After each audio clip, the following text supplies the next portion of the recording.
지난 시간에 아브라함이 하나님의 약속을 믿었지만 그 약속이 이루어지기를 기다리지 못하고 아브라함의 능력으로 만들어진 작품이 이스마엘임을 보았습니다. 하나님의 약속에 사람의 행위를 보태어 만들어내는 것이 하나님께 쫓겨나야 하는 언약 밖의 사람이 된다는 말씀입니다. 이스마엘을 낳은 때가 아브라함 86세입니다. 이때로부터 하나님께서 13년 동안 아브라함에게 아무런 말씀도 하지 않으셨습니다.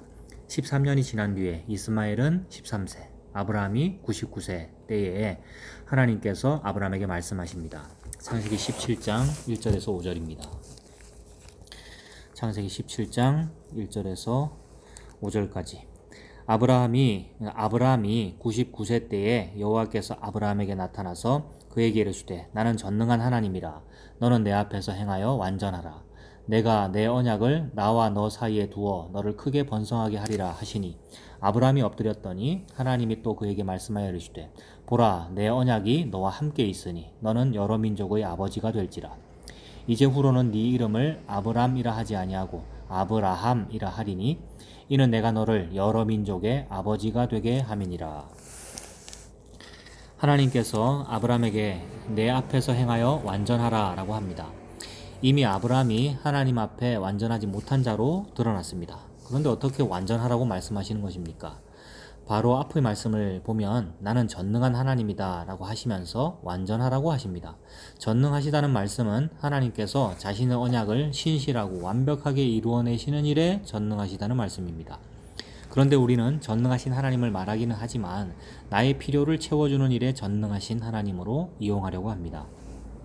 그러나 하나님은 나의 소원과 나의 필요를 채워주시는 전능하신 하나님이 아니라 하나님의 자기 약속을 이루어내시는 일에 전능하신 하나님입니다.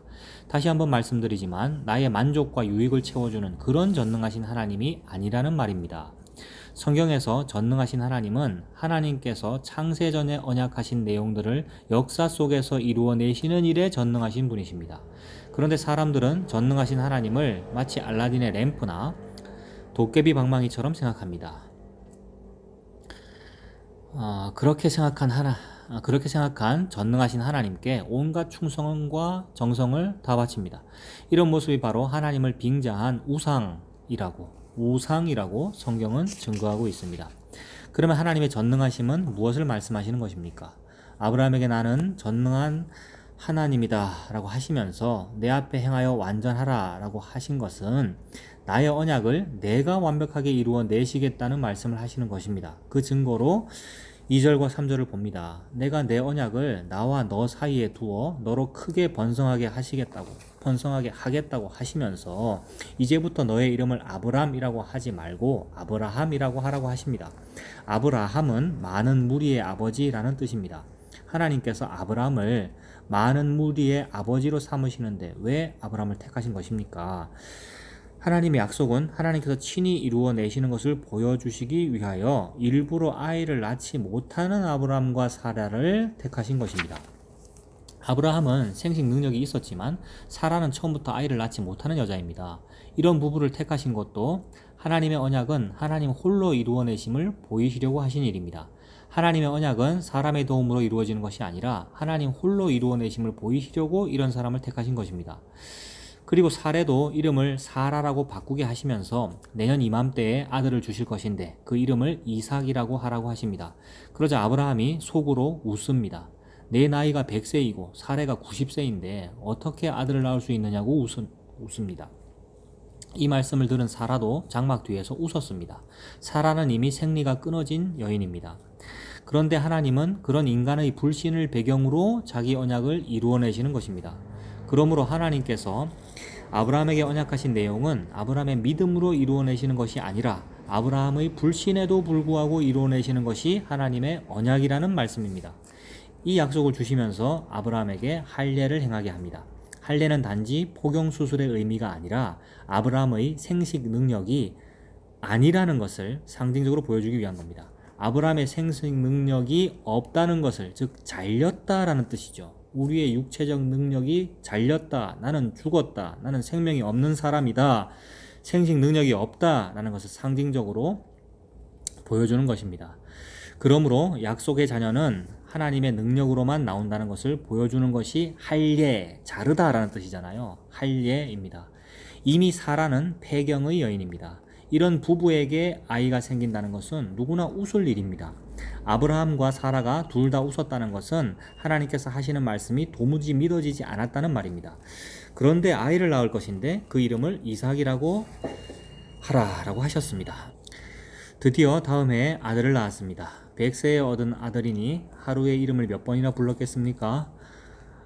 너무 좋아서 많이 불렀겠죠? 이름을 부를 때마다 나는 하나님의 약속을 믿지 못하고 비웃었는데 하나님은 약속대로 나의 웃음이 되는 이삭을 주셨다는 생각이 들지 않겠습니까? 그러니까 이삭이라는 그 이름의 뜻이 웃었다, 웃음이다 라는 뜻이죠. 그러므로 모든 하나님의 약속은 인간의 불신앙을 배경으로 이루어지는 것을 구약과 신약 전체를 통하여 볼 수가 있습니다. 그 핵심적인 사건이 바로 예수 그리스도의 십자가입니다. 유대인들이 아무도 믿지 못하였을 뿐 아니라 3년 동안 합숙하며 제자 훈련을 받은 제자들조차 예수님의 십자가가 하나님의 언약의 완성인 줄을 알지 못하였습니다. 그래서 베드로는 예수님께서 십자가를 지신다는 것에 대하여 말리다가 예수님으로부터 네가 하나님의 일을 생각하지 않고 사람의 일을 생각한다고 책망을 받습니다. 사람의 일이 곧 사탄의 일이라는 말씀입니다. 사람의 일이란 십자가와 원수가 되는 일입니다. 그러므로 예수 그리스도의 십자가는 당시의 유대인들에게는 거리끼는 것이며 헬라인들에게는 미련한 것입니다. 오직 구원 얻는 자들에게만 하나님의 능력으로 믿게 됩니다. 그러므로 이러한 아브라함의 언약을 바울 사도는 갈라디아서 4장에서 이렇게 증거합니다. 갈라디아 4장 22절부터 26절. 기록된 바 아브라함에게 두 아들이 있으니 하나는 여종에게서 하나는 자유 있는 여자에게서 낳았다 하였으며 여종에게서는 육체를 따라 낳고 자유 있는 여자에게서는 약속으로 말미암았느니라. 육체를 따라 낳았다는 말은 할례받기 전에 내 능력이 있을 때 낳고 약속을 따라서 낳았다는 것은 나의 능력이 없는데 오직 하나님의 약속만으로 태어났다는 거죠. 24절. 이것은 비유니 이 여자들은 두 언약이라. 하나는 시내 산으로부터 종을 낳은 자니 곧 하갈이라. 이 하갈은 아라비아에 있는 시내 산으로서 지금 있는 예루살렘과 같은 곳이니 그가 그 자녀들과 더불어 종노릇하고 오직 위에 있는 예루살렘은 자유자니 곧 우리 어머니라. 육체를 따라 난 자와 약속을 따라 난 자를 비교하면서 율법과 약속, 여종과 자유 있는 여자, 신의 산과 위에 있는 예루살렘으로 대비를 합니다.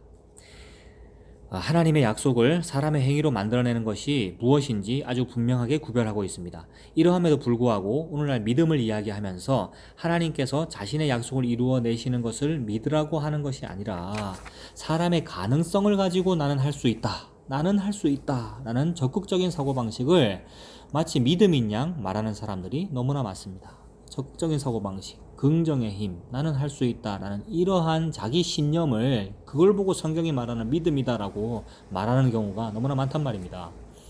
이런 것은 하나님의 약속을 믿는 믿음이 아니라 자기의 신념과 꿈을 설정하여 놓고 하나님의 이름을 빌려서 이루어내려는 인본주의입니다. 배교 사상이고 우상 숭배입니다.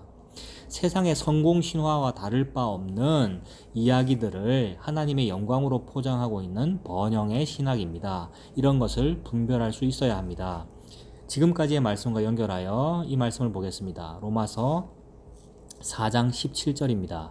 기록된 바 내가 너를 많은 민족의 조상으로 세웠다 하심과 같으니 그가 믿은 바 하나님은 죽은 자를 살리시며 없는 것을 있는 것으로 부르시는 이시니라. 이런 믿음이 하나님의 선물로 받게 된 믿음입니다.